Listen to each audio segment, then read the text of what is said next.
Stacy, community voices remaining central. And do you also have an example that you would maybe show where those voices were centralized versus your external stakeholders?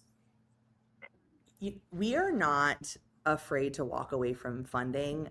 And I can understand that might sound like a privileged point of view, but we do fundraising just like every other organization. We are not a foundation, although often people think we are.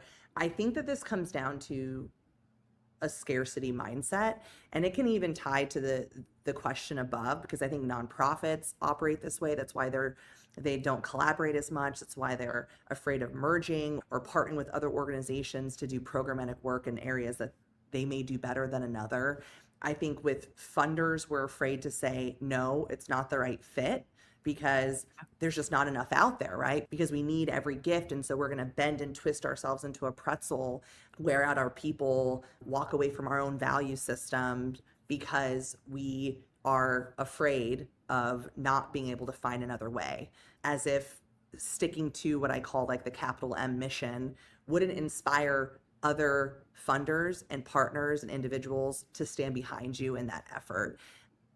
I mean, without going into too much of a derail, this morning it's like I wake up to images of Black Lives Matter Plaza being dug up from the ground. And I that's what I think this is about sometimes. Just like, well, we have to do this because we're going to lose funding here. So we have to walk away from something that was so important just a couple years ago, and is actually still important today, right? So with us, I think that we have a expectation to set up really clear expectations with our funders.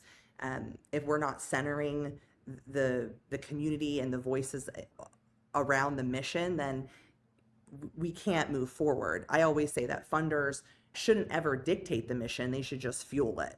And Yeah. a lot of this has to do with trust-based philanthropy. Everyone thinks that they can do something better, but you should be working with organizations that you trust, that have given their life to this work, into making this solution come into play and to change lives, however that looks. So for me, it's often just having conversations about long-term solutions, that we're not doing things that are just PR friendly for a great impact story. We want to partner with people that see the long-term impact of what they're doing, that they believe in narrative change.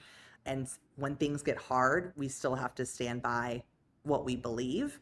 And so for us, we come very direct with that with our funders. And if they're put off by that, then it's not the right partnership. And I think that it's better for our staff and our teams and our communities and the constituents we serve when we stick by that in terms of funders.